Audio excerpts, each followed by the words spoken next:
Hi everyone, welcome back to my channel. Today I'm going to be doing my labour and delivery story. But if you are new around here, if you've just stumbled across my channel, then hello, my name is Sarah-Jayne. I am currently such and such weeks pregnant, but I'm not. I have a 4-week-old baby girl. She is sleeping in the corner of the room, so you might be able to hear her throughout this video. Her name is Ella and she is our first. On this channel I make videos about all different lifestyle things, so pregnancy, also being a new mum, and also home things, different things like that. So if you like that kind of things, then make sure you stick around. Press that subscribe button. Don't forget to also click the bell button because you'll be notified of any of my new videos. But let's get stuck into my labour and delivery story. So first of all, my due date was the 7th of October 2017, and Ella actually arrived on the 13th, Friday the 13th of October 2017, so she was 6 days overdue. I had her on the Friday, as I've just said, but I went into labour really on the Thursday morning. So on the Thursday morning I woke up around 5 o'clock in the morning because I was having some contractions. They were slightly stronger than what I'd had before, but they weren't particularly painful as such. Up until that point, for about 2 weeks prior, I was getting a lot of Braxton Hicks, so I was just kind of thinking, you know, this is the normal Braxton Hicks. But throughout that day I would get them periodically. They weren't coming very close together, perhaps every 15-20 minutes or so, but I could definitely feel that something was happening.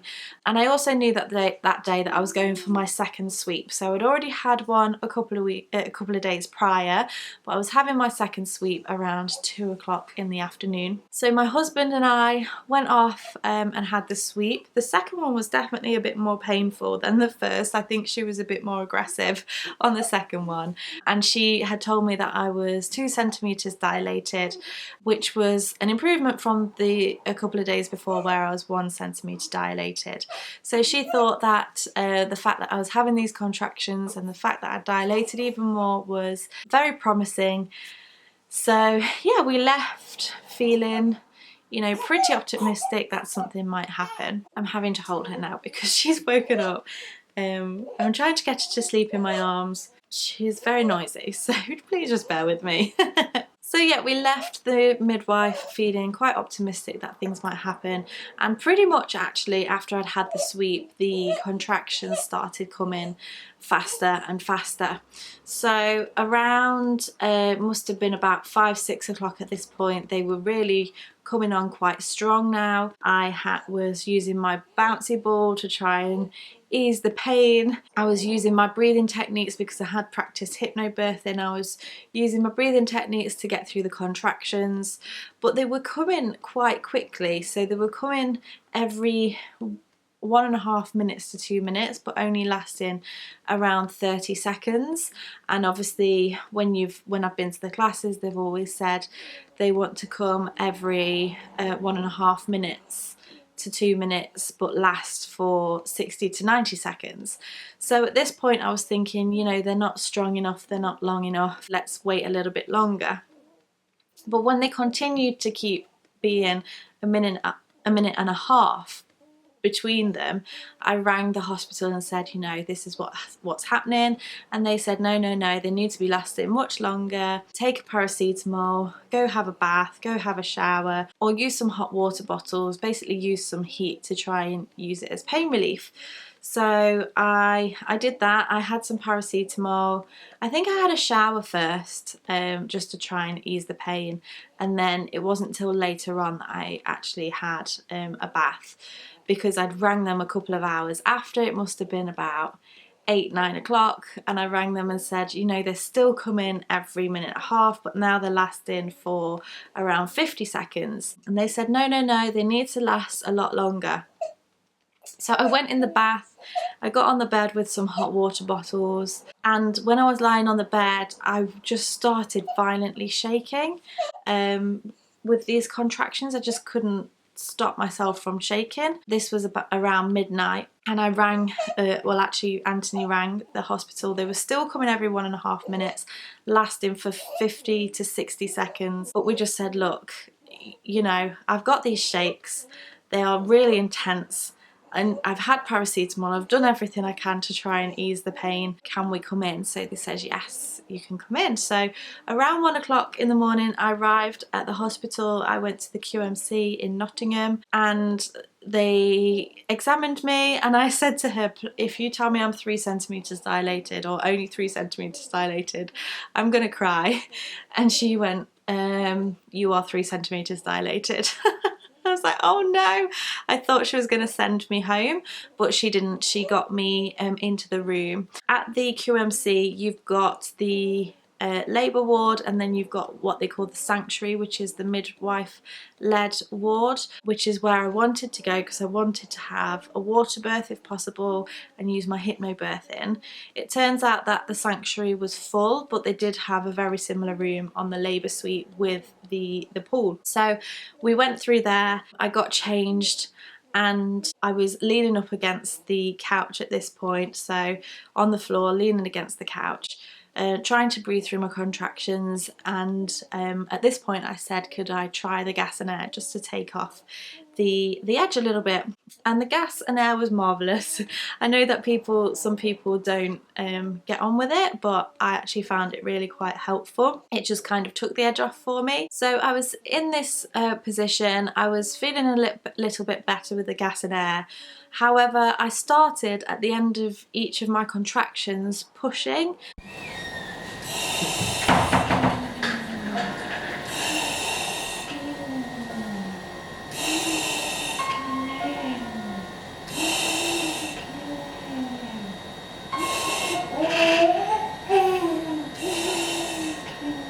So I was getting involuntary pushing, and the midwife said to me, are you getting pressure? Are you feeling the urge to push? And I was like, I don't know. And the reason why I said I don't know is because I was thinking, I know I'm only 3 centimetres dilated, I know that I'm nowhere near ready to push, but clearly at the end of these contractions my body was just pushing, maybe about 3 or 4 at the end of each contraction, and my contractions were still coming every 1.5 minutes. If you can hear this little one squeaking down here, it's because she's falling asleep, and this is exactly why her nickname is Squeak. So a few hours passed, I think it was about 3 o'clock in the morning. I asked if I could get in the pool just for a bit more additional pain relief. So she started filling up the pool, but then she kind of said to me that I was losing a little bit more blood than what people would normally. And she wanted to get me onto the couch and monitor the baby. And I stood up and I was like, oh my goodness, I didn't realise actually how much I was bleeding. I didn't really realise I was bleeding at all, to be honest with you.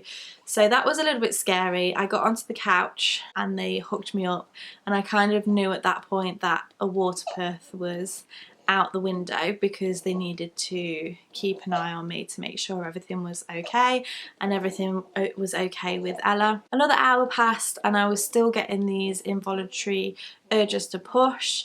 I was still getting contractions for every minute and a half, which was absolutely exhausting.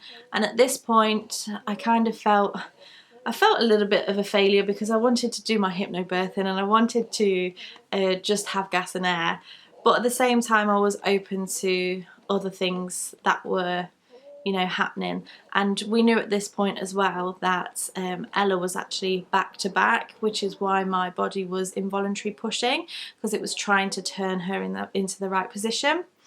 So because I knew all this, I knew that the water birth was out the window, I asked for some more pain relief and they gave me diamorphine. And the diamorphine took the edge off for me so much. So these pushes that I was having at the end of my contractions just seemed a bit more bearable, because I wasn't getting any rest in between them at all. So a few more hours must have passed, and the diamorphine I could tell was starting to wear off, because I could feel them a lot more. And at this point I asked for an epidural. So I had to be taken to a different room for the epidural, so that they wheeled me around, and she says, I'm just going to examine you before we get started. And she says, as I suspected, you are fully dilated. And I just went, oh no. And she said, no, that's a good thing. I says, no, it's not, because that means that I can't have an epidural. She says, don't worry, you've got this. And I said, can I have some more diamorphine? And she says, no, not at this point. So at this point I was terrified, because I was thinking, I've now got to push out this little girl with just gas and air and nothing else.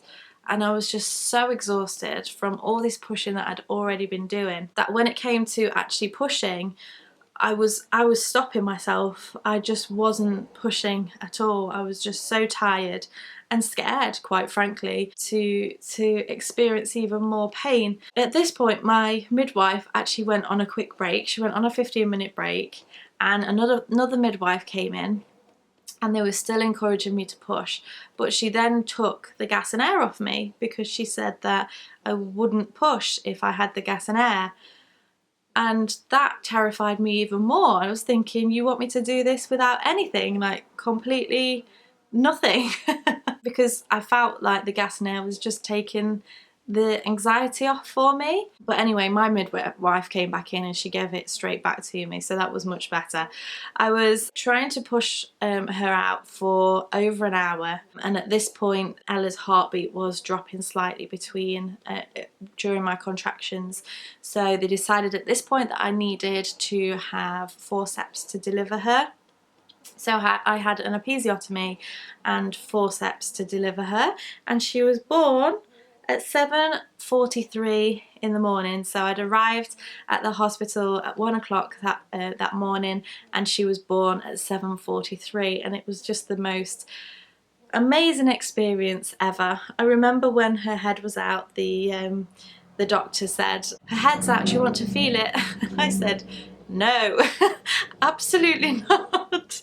I was just totally on another planet. I just was totally worn out, and I didn't want anything else to freak me out. Have any of you actually felt your baby's head as it's coming out? I don't know, it's just something I really did not want to do at the time. So she was born, and it was amazing, and she was on my chest. We had skin to skin straight away, and she looked perfect. The midwife had mentioned that her head might be a bit misshapen from the forceps, but it actually wasn't at all. She was just lovely, and she was crying, and it was just amazing. But while this was happening, you know, they were getting ready to stitch me up, because I'd had the episiotomy and I'd also had a tear. I had a grade 2 tear, I think it was, so luckily it didn't go into my back passage, it was just on the perineal area, so they needed to stitch me up. But unfortunately, while they were stitching me up, I had a hemorrhage, and I'd heard the doctor say hemorrhage, and I heard him call for some people, and then loads of people rushed in, but I was just in this bubble with this new little girl on my chest, trying not to pay too much attention to what was going on. But basically I had quite a big bleed, and I ended up losing 2 litres of blood. So yeah, it was all a little bit traumatic afterwards. I was very, very swollen, in quite a lot of pain where I'd been stitched up, and I spent a good few hours into early the next morning, actually, 24 hours in the high dependency unit on the labour suite. So that first 24 hours, oh, I just made a jump. So that first 24 hours wasn't the best. I was extremely exhausted. I hadn't slept since 5 o'clock the Thursday morning. She was constantly feeding, and my nipples were getting really sore at that point as well, because I thought I'd forgot my nipple cream, but apparently I hadn't. It was just in my bag. My head was just all over the place. I wasn't able to change her nappy or put her clothes on just because I couldn't really move. I had cannulas in both hands. I had a catheter fitted.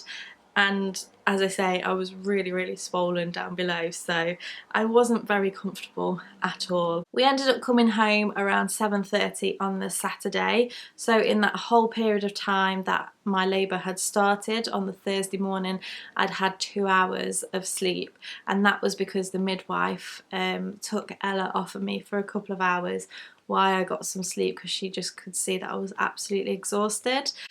So, you know, the labour didn't go as planned as such. I know that there's a lot of people that had much worse labours. I do feel that although the hypnobirthing kind of went out the window, it did really help me to deal with what was happening a little bit better and a bit more calm. I didn't panic as such, other than just before when it got to the pushing stage. I just think I got a little bit scared. But definitely I would recommend hypnobirthing, even if you don't use it to its full potential. I think it's really good to have in the back of your mind, just to try and get you through your labour. So that is my labour and delivery story. There is more to the story if you want to follow my 2-week and my 4-week postpartum updates, because, you know, I ended up with infections and all sorts. So watch my updates if you want to know any more information. But I really hope you've enjoyed this video. If you did, make sure you give me a thumbs up. Subscribe to keep up to date with all of my latest videos. Thank you so much for watching, and I shall see you again next time. Bye!